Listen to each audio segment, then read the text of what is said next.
के साथ अतिया मुजीब शुरुआत करेंगे खबरनामे की। सबसे पहले नजर डालेंगे सुर्खियों पर।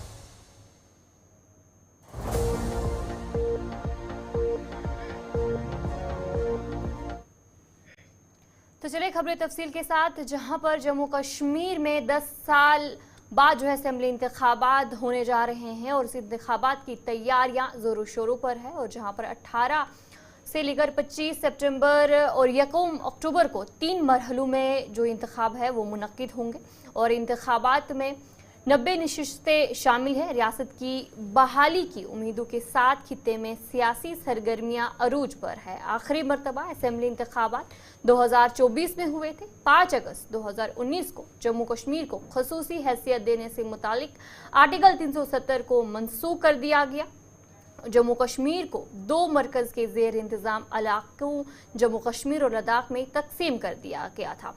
असेंबली इंतखाबात का पहला मरहला कल है और जिसको लेकर जो तैयारियां हैं वो जोरों शोरों पर देखने को मिल रही हैं। और आज कुछ तस्वीरें भी आपके सामने हैं कि किस तरीके से तैयारियां जो है वो चल रही है। और कल पहले मरहले में 219 उम्मीदवार जो है वो मैदान में हैं और काफ़ी वक्त के बाद 10 साल के बाद होने वाले असेंबली इंतखाबात के पहले मरहले का काउंटडाउन शुरू हो गया है और कल जो है वोटिंग का सिलसिला जारी रहेगा। कल पहले मरहले का जो वोटिंग है वो होगा और जिसमें से बानिहाल, पामपुर, तराल, पुलवामा, राजपुरा, जैनापुरा, शोपियान, डीएचपुरा, कुलगाम, देवसर, दोरू, कोकरनाग, अनंतनाग वेस्ट, अनंतनाग, बिजबिहाड़ा, शांगस, अनंतनाग ईस्ट, पहलगाम, इंद्रवाल, किश्तवाड़, पेडर, नागसेनी, भद्रवाह, डोडा वेस्ट, रामबन, ये सारी कॉन्स्टिट्यूंस जो है वो शामिल है। यानी इन हलकों पर जो असेंबली इंतखाबात है वो होने वाले हैं। और जहां पर चिनाब वैली की बात करेंगे तो चिनाब वैली जम्मू के ज़िला किश्तवाड़ की 3, डोडा की 3 और रामबन की 2 असेंबली सीटों पर जो इंतखाबात है वो होने हैं और जिसके पेश नज़र आज तीनों अजला से पोलिंग पार्टियों को सख्त सिक्योरिटी में वोटिंग मराकज़ की तरफ रवाना जो है वो किया जा रहा है। और इसी पर हम जानकारी लेंगे। हमारे साथ दोनों नुमाइंदे ज्वाइन कर चुके हैं। किश्तवाड़ से हमारे साथ अजय शान है और बानिहाल से हमारे साथ आरिफ वहीद है। सबसे पहले अजय शान जी, मैं आपसे पूछना चाहूँगी कि जिस तरीके से काफ़ी कम वक्त बचा है, कल जिस तरीके से पहले मरहले की जो वोटिंग है वो शुरू होगी और आज किस तरीके की तैयारियां किश्तवाड़ में देखने को मिल रही है? जी आतिया, देखिए किश्तवाड़ की 3 असेंबली सेगमेंट्स हैं जहां पर कल मतदान होना है। इंदरवाल, किश्तवाड़ और पाडम नागसिनी। तो जैसे आपने कहा कि 10 साल के बाद इंतखाबात हो रहे हैं तो लोगों में काफ़ी जोश खरोश देखने को मिल रहा है। लेकिन इसी बीच जो एक टेररिस्ट की भी थ्रेट बीच में रहती है तो उसको देखते हुए सिक्योरिटी अमला जो है हम कह सकते हैं कि एक्स्ट्रा ऑर्डिनरी यहाँ पर अरेंजमेंट्स किए गए हैं और एक्स्ट्रा डिप्लॉयमेंट हर जगह पर देखने मिल रही है। जो पोलिंग बूथ से वहाँ को पर पहले ही सिक्योरिटी अमला तैनात कर दिया गया था, इलाके को सैनिटाइज कर दिया गया है। उसके साथ ही जो आज पोलिंग पार्टीज रवाना की गई हैं उनके साथ भी सिक्योरिटी अमला जो है अच्छी संख्या में भेजा गया है। तो ये इंश्योर किया जा रहा है कि जहाँ पोलिंग स्टाफ की और बूथ की सुरक्षा हो, वहीं ये इंश्योर किया जा रहा है कि जो मतदाता है उसमें भी कॉन्फिडेंस बना रहे और वो बढ़ चढ़कर आगे आकर अपना मतदान करें। क्योंकि सरकार की तरफ से प्रयास है कि ज़्यादा से ज़्यादा मतदान हो। वो जो पार्टीज हैं कंसर्न, जो जिनके कैंडिडेट्स मैदान में हैं, वो भी कोशिश कर रहे हैं कि जो मतदाता है वो ज़्यादा से ज़्यादा जाके अपना मतदान करें। हालांकि पहाड़ी इलाका है, कई बार देखा गया है कि आंकड़े जो बताते हैं कि पोलिंग कम होती है, लेकिन कोशिश हर प्रकार से की जा रही है कि यहाँ पर ज़्यादा से ज़्यादा मतदान हो, जिसके लिए सारी जो पोलिंग पार्टीज़ हैं, चाहे किश्तवाड़ की बात करें, पाडर की बात करें या इंदरवाल की, तमाम जो पोलिंग पार्टीज़ हैं उनको रवाना कर दिया गया है। और उम्मीद है कि आज शाम तक वो अपने अपने पोलिंग बूथ पर पूरे जो इंतजामात हैं उनको आखिरी शक्ल दे देंगे। जी, तो चलिए इसी पर हमारे साथ बानिहाल से भी आरिफ वही ज्वाइन कर चुके हैं। आरिफ बताएगा कि बानिहाल में किस तरीके की तैयारियां हैं इस वक्त? देखिए आतिया, जिस तरह से अजय शान बता रहे थे, मैं आपको बताने की कोशिश करूंगा कि रामबन जिला बनिहाल की बात करें तो यहाँ पर भी जो तैयारियां हैं इलेक्शन के हवाले से वो जोरों शोर से जारी है। जिस तरह से हमने आज देखा कि सुबह सुबह जो पोलिंग पार्टीज वो बनिहाल के मुख्तलिफ जो चाहे अर्बन एरियाज है, रूरल एरियाज है, तो डिप्लॉयमेंट जो है सुबह से ही जारी है। कहीं ना कहीं पे जहाँ हम गूल्स इलाके की बात करें, जहाँ पर इन या जो कोयला या बड़े जो एरियाज है, जो टफ एरियाज है, तो वहां पर भी जो है वो डिप्लॉयमेंट की गई है। पूरे इलाके को जो पोलिंग स्टेशन सैनिटाइज किया गया है। सिक्योरिटी की भारी डिप्लॉयमेंट जो है आज सुबह सुबह या कल से ही जो है इन एरियाज में जो है वो देखने को मिली, ताकि एक खुशहाल, एक ट्रांसपेरेंट और तरीके से जो है इस पोलिंग को जो है अमलाया जाए। और कहीं ना कहीं पे अगर हम देखें तो 10 साल के बाद, जिस तरह से आपने भी बताया कि 10 साल के बाद लोगों को अपने राय का जो है इस्तेमाल करने का मौका कल मिल जाएगा, तो कहीं ना कहीं पे जो पॉलिटिकल पार्टीज है, उनके जो वर्करान है, जो पार्टी के साथ जुड़े लोग हैं, उनके अंदर भी काफी ज्यादा उत्साह है। और कहीं ना कहीं पे अगर देखें रामबन जिला में जो बनिहाल और रामबन की जो सीट्स है, उन पे इस बार बड़ा कड़ा मुकाबला जो है वो देखने को मिल रहा है। जी अजय जी बताएगा कि जहां पर 10 साल के बाद अब जो कल वोट होने वाले हैं और नए वोटर्स भी अब देखने को मिलेंगे, क्योंकि पहले जो चेहरे थे अब वो चेहरे नहीं है और वोटर्स भी अलग है, यंगस्टर सामने आ रहे हैं। तो इस बीच लोगों की तरफ से, जो वोटर्स हैं, उनकी तरफ से क्या कुछ कहा जा रहा है, क्या कुछ तब्दीली देखना चाहते हैं वो किश्तवाड़ में? जी बिल्कुल आते हैं। देखिए 10 साल में एक जनरेशन नई जो है वो वोटर आप बन गए हैं। जो बुजुर्ग हैं उन्होंने भी एक दौर देखा है, तो कहीं ना कहीं जो स्थानीय मुद्दे हैं वो चुनाव में हावी रहने वाले हैं। हालांकि सुरक्षा का मुद्दा एक अहम मुद्दा अभी भी बना हुआ है, लेकिन जो लोकल बेसिक कम्युनिटीज़ है और डेवलपमेंट का बात है, और खासकर रोजगार, कहीं ना कहीं जो युवा वोटर है वो रोजगार को अपनी प्राथमिकता बता रहा है, क्योंकि बेरोजगारी भी बड़ी है। चाहे हम बात करें बजट्स में हो या जो सरकारी नौकरियां हैं वो भी कम है। हालांकि किश्तवाड़ में 15 से 16 हज़ार जो लोग हैं डिस्ट्रिक्ट में जो प्रोजेक्ट्स बन रहे हैं उनमें एडजस्ट किए गए हैं, लेकिन जितने एडजस्ट हो रहे हैं उससे ज़्यादा बेरोजगारी और आगे आने वाले दिनों में आ रही है। तो कहीं ना कहीं बेरोजगारी भी एक मुद्दा है। सड़कों का संपर्क है, हेल्थ फैसिलिटी जो यहाँ पर कम है, उसको लेके भी कहीं ना कहीं जो नया वोटर है उसकी बात कर रहा है। हालांकि इमोशनल वोटिंग हमने अक्सर देखा है कि कैंडिडेट्स के फेवर में होती है, कई जगह पे रिलीजन भी इन्फ्लुएंस होता है। तो लेकिन जो युवा जनरेशन है वो कहीं ना कहीं अपने उज्जवल भविष्य को लेके ही अपना मतदान करने वाली है। जी आदिया। जी आरिफ, मेरा आखिरी सवाल रहेगा कि जहां पर रामबन और बानिहाल की बात करेंगे, खासकर बानिहाल की, तो वहां पर एनसी और कांग्रेस का गढ़ रहा है। तो इस बार नए चेहरे क्या कुछ उतरे हैं और लोगों की तरफ से क्या कुछ चेंजेस इस बार देखने को मिल सकती है, क्या कुछ उम्मीद कर रहे हैं वो? जिस तरह से अगर हम पहले नेशनल कॉन्फ्रेंस की बात करें, जो उमर अब्दुल्ला है, जो नायब सदर है, वो बनिहाल या गूल के इलाके में जब उन्हें अपनी स्पीच के जरिए जो है लोगों तक मंशूर जो है वो पहुंचाने की कोशिश की, जिस तरह से ये अजय शान भी बता रहे थे कि लोकल जो मुद्दे हैं वो भी एक फैक्टर बन सकते हैं। लेकिन इसके साथ साथ अगर देखें तो एनसी लीडर हाजी सजाद शाही ने जो है चाहे जो पंचायती लेवल पे या डोर टू डोर जो है लोगों को उमर अब्दुल्ला या पार्टी एनसी की जानिब से जो मंशूर बनाया गया है, जिसमें साल के जो है 12 सिलेंडर फ्री, या जो राशन कोटा बढ़ाने की बात है, फ्री एजुकेशन की बात है, या इसके साथ में जो पहले साल उनका मानना है कि अगर उमर अब्दुल्ला की अगर बात करें कि अगर एनसी सरकार बनाती है तो 1 लाख नौकरियां जो है पहले साल में जो है दी जाएगी, या जो एक पहले साल में नौकरी जिनको नहीं मिलेगी तो बेरोजगारी भत्ता जो है वो 6,000 रुपये बेरोजगारों को जो है वो दिया जाएगा, या जो राशन की बात, विडो पेंशन या ओल्ड एज पेंशन जो 5,000 बढ़ाने की बात है। तो ये कहीं ना कहीं पे जो है लोकल सतह पे जो है इस चीज को भी लोग जो है बड़ी बारीकी से देख रहे हैं। कहीं ना कहीं पे अगर देखें, पहले तो बनिहाल ओल्ड कॉन्स्टिट्यूंसी में नेशनल कॉन्फ्रेंस कांग्रेस के बीच में एक कड़ा मुकाबला देखने को मिलता है, लेकिन इस बार जब डिलिमिटेशन के बाद जो गूल का एक बड़ा हिस्सा जो है बनिहाल के साथ मिल गया, और अगर पीडीपी कैंडिडेट की बात करें, इम्तियाज शान की बात करें, तो वो भी जो है यहाँ पर ग्राउंड में मजबूत है। लेकिन अगर ओवरऑल हम देखें तो यहाँ पर जिस तरह से हवाएं हम देख रहे हैं कि नेशनल कॉन्फ्रेंस के लीडर को जिस तरह से खवातीन की जानिब से, बाकी लोकल सतह से जो पंचायती लेवल पे जो एक सिंपैथी देखने को मिले, तो उसमें कहीं ना कहीं पे जो है एनसी का लीडर भी जो है मैदान में इस बार काफी ज्यादा स्ट्रांग जो है हाजी सजाद शाहीन की शक्ल में देखने को मिल रहा है। जी चलिए, बहुत बहुत शुक्रिया ज़्यादा जानकारी देने के लिए। जहां पर आपको किश्तवाड़ और रामबन डोडा की बात करेंगे, वहां पर कल जिस तरीके से इंतखाबात होने वाले हैं और कल जो पहले मरहले की वोटिंग होगी उसके चलते क्या कुछ तैयारियां हैं, उसके चलते आपको अपडेट किया जा रहा था।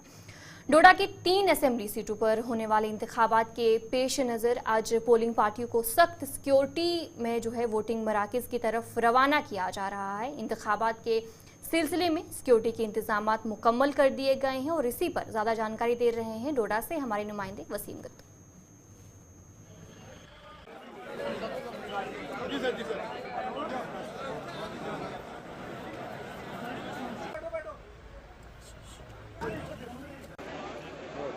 तो बिल्कुल इस वक्त हम डिग्री कॉलेज डोडा के अंदर मौजूद है, जहां पे मेरे ठीक पीछे आप देख सकते हैं किस तरह से पोलिंग पार्टीज़ को अब यहां से रवाना किया जा रहा है। जहां पे आप देख रहे थे कल आखिरी दिन था कैंपेनिंग का, ये तस्वीरें आप देख सकते हैं किस तरह से पोलिंग पार्टीज़ को अलग अलग एरियाज़ में भेजा जा रहा है। मैं कोशिश करूँगा जो लोग यहाँ पे इस वक्त मौजूद हैं कहाँ की तरफ इनको रवाना किया जा रहा है और कहाँ किस इलाके में इनको भेजा जा रहा है, किस तरह की फैसिलिटीज़। आपका नाम क्या है? सर मेरा नाम जुबैर अहमद है, मैं प्रिजाइडिंग ऑफिसर हूँ। जी जी, कहाँ से कहाँ की तरफ भेजा जा रहा है आप? हमें सर हडल है, मिडिल स्कूल हडल है, वो हमारा पोलिंग स्टेशन है। तो किस तरह के अरेंजमेंट्स, रात को आप यहीं पे रुके थे? नहीं, हाँ हम रात को बुलाया हुआ था, रात को हमारी मीटिंग हुई डीसी साहब के साथ भी, तो अभी हम जा रहे हैं। तो किस तरह के अरेंजमेंट्स वगैरह, सिक्योरिटी किस तरह की दी हुई है?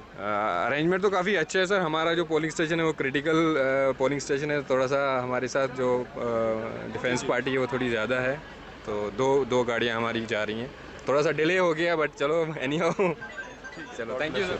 तो देखा आपने साफ तौर पे किस तरह से, जहाँ पे मैं बता रहा था आपको कि कल कैंपेनिंग का आखिरी दिन था और वो भी तस्वीरें हमने आपको दिखाई थी, मगर अब आप देख रहे हैं किस तरह से पोलिंग पार्टीज़ को यहाँ से भेजा जा रहा है। सिक्योरिटी के काफ़ी पुख्ता इंतजाम कर दिए गए हैं अलग अलग एरियाज़ में जहाँ भी ये जाएंगे।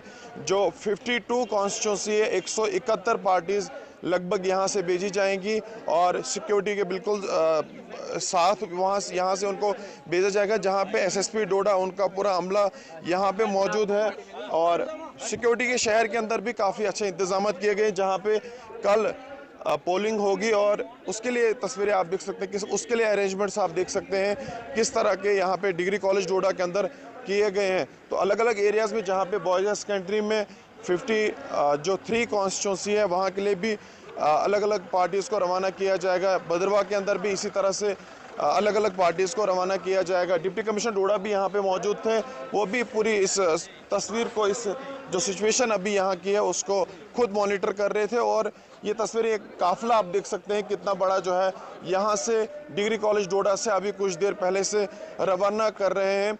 और जो पोलिंग पार्टीज़ हैं उनसे भी हमने जब बातचीत की तो काफ़ी खुश वो नज़र आए और साथ साथ बताया गया कि कल जब हम यहाँ पे रुके काफ़ी अच्छे अरेंजमेंट्स भी एडमिनिस्ट्रेशन और पुलिस की तरफ से काफ़ी अच्छे रखे गए थे। पुलिस्तान न्यूज़ के लिए वसीम बत्तू। शोपियां जिले के दोनों हलकों में मुख्तलिफ पोलिंग स्टेशनों पर पोलिंग पार्टियों को सख्त सिक्योरिटी के दरमियान रवाना किया जा रहा है।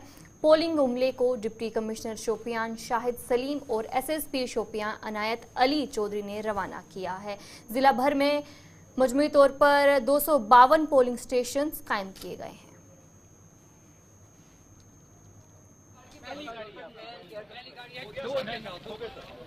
को पता है कि 18 तारीख को यहाँ पे वोट कास्ट किया जाएगा, पूरे दिन पोलिंग रहेगी। हमारी पोल पार्टीज अब रेडी हो रही हैं। कल हमने सारे अरेंजमेंट किए हैं। 251 पोलिंग स्टेशन शोपियां डिस्ट्रिक्ट में है, 194 लोकेशन है, 194 लोकेशन पे माइक्रो ऑब्जर्वर्स होंगे। हमारे 4 स्पेशल पोलिंग स्टेशन शोपियां में हैं, 4 स्पेशल पोलिंग स्टेशन जैनपुरा में है। जो स्पेशल पोलिंग स्टेशन है, एक है ऑल वुमेन पोलिंग स्टेशन, एक है यूथ पोलिंग स्टेशन, एक है ग्रीन पोलिंग स्टेशन, एक है polling station for specially abled persons. वहाँ पे स्पेशल इकदाम किए गए हैं। इस बार जो शोपियां इलाके के लिए सबसे अच्छा और अहम कदम जो उठाया गया चीफ इलेक्टोरल ऑफिसर साहब की तरफ से वो है ग्रीन इनिशिएटिव। उसमें हर पोलिंग स्टेशन पे प्लांटेशन की जा रही है और ग्रीन पोलिंग स्टेशन जो आइडेंटिफाई किए गए हैं वहाँ पर मोर देन 100 प्लांट्स प्लांट किए जा रहे हैं। वो काम हो चुका है। हमारे सारे पोलिंग स्टेशन से वेबकास्टिंग होगी। वो वेबकास्टिंग हम यहाँ पे डीओ ऑफिस में देखेंगे, वो चीफ इलेक्टोरल ऑफिसर के ऑफिस में देखा जाएगा, वो इलेक्शन कमीशन ऑफ इंडिया में देखा जाएगा। हमारे डिफरेंट नोडल ऑफिसर्स हैं जो मॉनिटर कर रहे हैं पोलिंग प्रिपरेशन को और प्रिपेयर्डनेस को। इसके साथ ही लॉ एंड ऑर्डर के लिए पूरी जो है तैनाती की गई है थ्रू डिस्ट्रिक्ट पुलिस और डिस्ट्रिक्ट एडमिनिस्ट्रेशन मैजिस्ट्रेट्स लगाए गए हैं, sector officers and zonal officers लगाए गए हैं। Everything has been done. Pulwama में पोलिंग स्टाफ को पुलवामा और राजपुरा हलकों के पोलिंग स्टेशनों पर सिक्योरिटी के साथ रवाना किया जा रहा है। जिले में 480 पोलिंग स्टेशंस और 16 खसूसी बूथ कायम किए गए हैं। जिला इलेक्शन ऑफिसर ने आवाम से अपील की है कि वो वोटिंग के वक्त, जो कि सुबह 7 बजे से शाम 6 बजे तक है, इस बीच भरपूर शिरकत करें।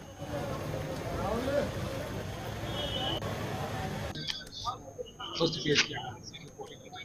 पुलवामा में जैसा कि आप सब जानते हैं, आज फर्स्ट फेज में कल 18 सितंबर को वोटिंग होनी है और आज हमारे सभी 4 असेंबली कॉन्स्टिट्यूंसीज में जो पोलिंग पार्टीज का डिपार्चर है वो उसकी पूरी तैयारियां हो चुकी हैं। अभी आप देख रहे हैं हम यहाँ राजपुरा असेंबली कॉन्स्टिट्यूंसी के डिस्पैच सेंटर में हैं। पोलिंग पार्टीज को जो उनको मटेरियल देना था, बाकी फॉर्मेलिटीज़ थी, वो पूरी कर ली हैं। पूरा यहाँ से डिपार्चर शुरू हो चुका है और हमारे ज़िला में कुल 4 असेंबली कॉन्स्टिट्यूंसी हैं, जैसे पांपोर, त्राल, पुलवामा और राजपुरा, और सभी जगह पूरे इंतजाम किए जा चुके हैं। हमारी पोलिंग पार्टीज़ का डिपार्चर शुरू हो चुका है। सभी हमारे पोलिंग स्टेशन जो हैं वहाँ पे प्रॉपर मॉनिटरिंग हो रही है, वेबकास्टिंग से सभी पोलिंग स्टेशंस को कवर कर रहे हैं। और आप सब जानते हैं हमारे यहाँ जैसे इस बार काफ़ी सारे कंटेस्टिंग कैंडिडेट हैं, कुल 45 कैंडिडेट्स हैं 4 असेंबली कॉन्स्टिट्यूंसीज में, और उनकी सिक्योरिटी, बाकी हमारी पोलिंग पार्टीज़ की सिक्योरिटी है, बाकी जितने इंतजाम हैं अभी तक पूरे हो चुके हैं। और मैं एज डिस्ट्रिक्ट इलेक्शन ऑफिसर ज़िला पुलवामा की आवाम, ख़ास तौर से जो हमारे इलेक्टर्स हैं 18 साल से ऊपर, उनको ये अपील करता हूँ कि कल जो है हमारा एक जो डेमोक्रेसी का एक फेस्टिवल है, उसको मनाने के लिए अपने अपने पोलिंग स्टेशन पे आएँ और अपना जो वोट का हक है उसको पूरा करें। क्या रहेगी पोलिंग जो है ये सुबह 7 बजे शुरू होगी और शाम 6 बजे तक है, लेकिन मॉक पोल जो हमारा है वो 90 मिनट पोलिंग स्टार्ट होने से पहले शुरू हो जाती है, और इसलिए मॉक पोल जो है वो 5:30 बजे शुरू हो जाएगा। और इसमें भी जितने कैंडिडेट्स हैं उनको कल उनके साथ मीटिंग भी हुई, उनको ये हिदायत पहले भी दे चुके हैं कि उनके जो पोलिंग एजेंट्स हैं वो टाइम पे हर एक पोलिंग स्टेशन पे पहुंच जाएं। नेशनल कॉन्फ्रेंस के नायब सदर उमर अब्दुल्ला का इंतखाबी मुहिम जारी है और इसी बीच आज उमर अब्दुल्ला ने हल्का इंतखाब बडगाम में रोड शो मुनक्किद किया। ये रोड शो बडगाम से लेकर जोलापुरा, काट, वार, छोन के अलावा दीगर कई इलाकों में रोड शो मुनक्किद हुआ। इस मौके पर उमर अब्दुल्ला के हमरा आगा रोला भी मौजूद रहे।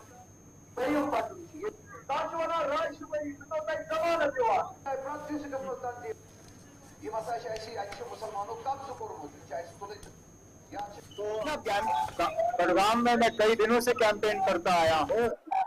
अब सिर्फ फर्क ये है कि पहले फेज का कैंपेन कल खत्म हुआ, सेकंड फेज का कैंपेन शुरू हुआ, अब थोड़ी इसमें तेजी आएगी। कोई चीज नामुमकिन नहीं है ना। अगर ये नामुमकिन होता तो जब सुप्रीम कोर्ट ने 3 बार 370 के हक में फैसला किया तो उस वक्त नामुमकिन क्यों नहीं था? जब बीजेपी को राजीव गांधी के उस ऐतिहासिक कामयाबी में लोकसभा में सिर्फ 2 MP थे, तब नामुमकिन क्यों नहीं था? अब ये अल्लाह ताला का कोई फैसला नहीं था, ये लोगों का फैसला था। पार्लियामेंट के जरिए ये फैसला लिया गया है। पार्लियामेंट का कोई भी फैसला तब्दील हो सकता है।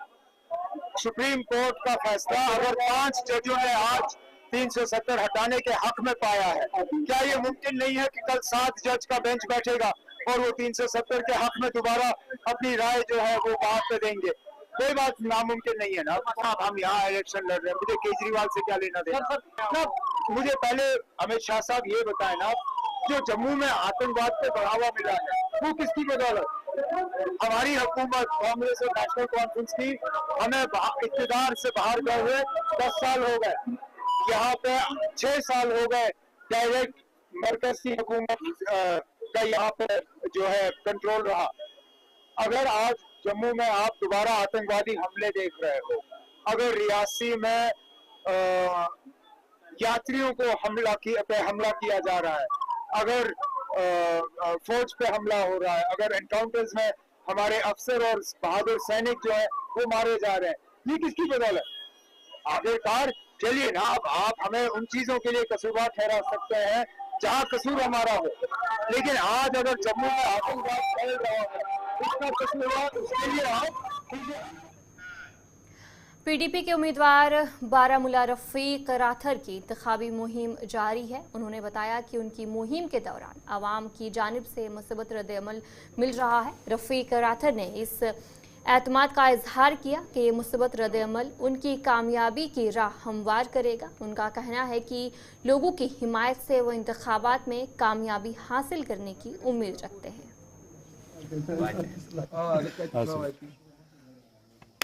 एक ऐसी लीडरशिप को सामने लाएंगे जो दोनों को रिप्रेजेंट करेगी, और ये जो डिवाइड करने की कोशिश कर रहे हैं जो लोग, उनको रिजेक्ट करेंगे। मुकाबला तो जाहिर सी बात है, जितने भी 24-25 लोग फ्रेम में हैं तो सबों का तो मुकाबला है ही, लेकिन मैं पीपल्स डेमोक्रेटिक पार्टी के लिए बड़ा अच्छा पुरुमीद हूँ। हमें बड़े अच्छा रिस्पांस मिल रहा है और मुझे उम्मीद है कि इस बार हम ये सीट इंशाल्लाह ले लेंगे। हैरान हूँ कि ऐसा क्यों है। अगर ऐसा है तो फिर तौसीफ साहब को खुद सोचना चाहिए कि वो फार्म क्यों भरा और फार्म वापस क्यों निकाले। अगर किसी के कहने पर निकाल रहे हैं तो बड़ा आलमी है। लोगों को आप इलेक्शन भी नहीं लड़ने दोगे, लोग फार्म भरेंगे, फिर आप किसी फोर्सबली किसी के हक में विड्रा करवाओगे, तो मेरे ख्याल में ये तो कंसर्न हर सिटीजन को कंसर्न होना चाहिए ना। तो ये तो जमहूरियत तो इसको नहीं कहेंगे ना। मुझे उम्मीद है कि वो इलेक्शन लड़ेंगे, इलेक्शन में हैं, नौजवान हैं, चलता है, ठीक कर रहे हैं। अभी तक सियासत किसी की जागीर नहीं होती। सियासत आप करें, मैं करूं, कोई और करे। मैं सियासत का तालिब इल्म में रहा हूं। मेरे ख्याल में जब मैंने इंटरनेशनल कॉन्फ्रेंसेस अटेंड किए हैं, जावेद साहब का तब नाम भी नहीं था। तो अब हम ये बोलना नहीं चाहते हैं, छोटी छोटी बातें छोड़ दीजिए, चलिए आगे। तो अल्लाह का फजल है, चलता है, जोर शोर पर चलता है। कंडी एरिया में भी मैंने काम किया, लोअर एरिया में भी किया, मिडिल में भी किया, अब दूसरा और आखिरी दौर में शुरू करने।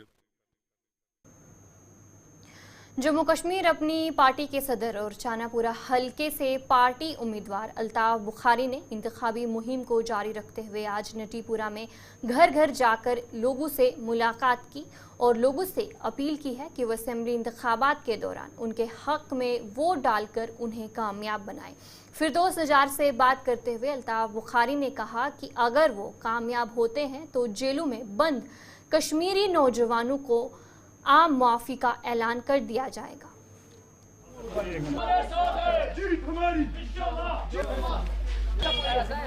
देखिए, डेमोक्रेसी की रूह है, कैंडिडेट जितने उठेंगे अच्छा है, इंडिपेंडेंट उठे, पार्टियों से उठे, तो मुझे नहीं लगता किसी को एतराज़ होना चाहिए।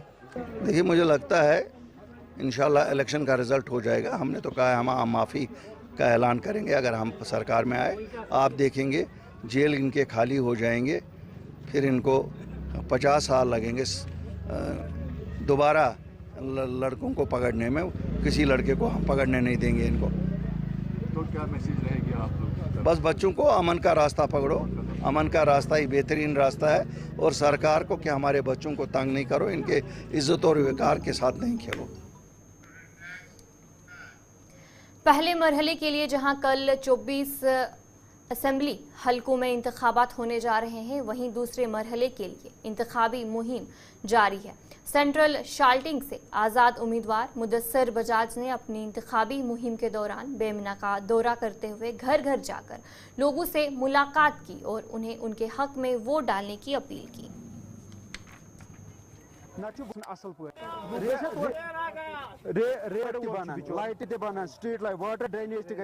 बेकार यह बोट कॉलोनी तीचा पास गम क्या ड्रेनेज।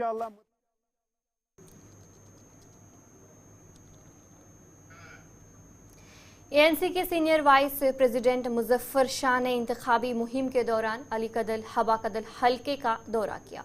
उन्होंने इलाके के मुख्तलिफ लोगों से मुलाकात की। मुजफ्फर शाह ने अवाम को यकीन दिलाया कि वो उनकी मुश्किलात और मसाइल को हल करने के लिए भरपूर कोशिश करेंगे।